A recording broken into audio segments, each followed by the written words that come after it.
Nikad nisam vjerovao da obična voda i papar mogu napraviti ovakvu razliku.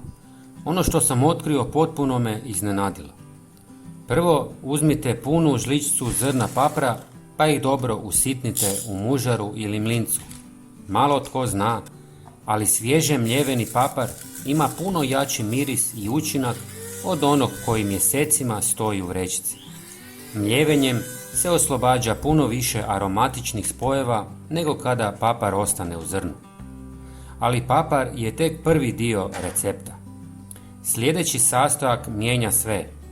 Ako vas zanimaju ovakvi praktični savjeti, napišite riječ želim u komentarima i poslat ću vam još jedan odličan kućni trik. Istresite prah u oko 400 ml vruće vode. Odmah nakon toga dodajte pola žlice mljevenih klinčića. Dobro promiješajte i ostavite mješavinu da odstoji nekoliko sati. Kada se potpuno ohladi, procijedite je kroz gazu ili gusto cjedilo. Dok to radim, bilo bi nam drago da nas podržite jednim lajkom. Hvala vam puno. Do sada smo napravili tek pola posla. Upravo sada dolazi sastojak bez kojeg ova mješavina neće imati isti učinak. Većina ljudi dodala bi ga odmah na početku, ali upravo je to jedna od najčešćih pogreška.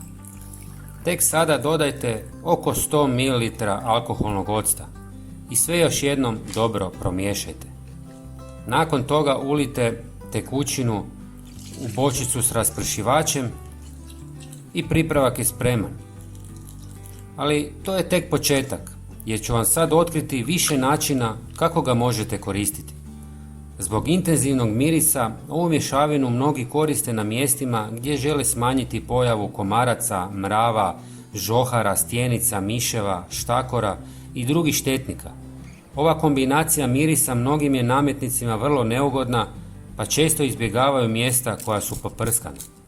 Ocat se ujedno često koristi i za čišćenje različitih površina u kućanstvu, pa ova mješavina može imati praktičnu primjenu tijekom čišćenja.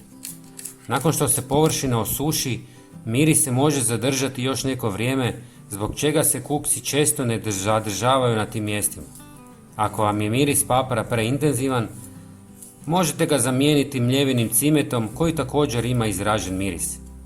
Ali to nije sve. Postoji još jedna zanimljiva primjena koju mnogi ne znaju. Ako iz ovog recepta izostavite alkoholni ocat, dobivenu tekućinu možete koristiti i na biljkama. Mnogi je prskaju kako bi smanjili pojavu štetočina. Teško je povjerovati da nekoliko sastojaka kako gotovo svi imamo kod kuće može imati toliko različitih primjena. Svakako pogledajte naš sljedeći video s praktičnim savjetima koji vam se upravo pokazuje na zaslonu. Pošaljite ovaj video svojim prijateljima kako bi oni isprobali ovaj trik. Hvala vam na gledanju i pozdrav do sljedećeg videa.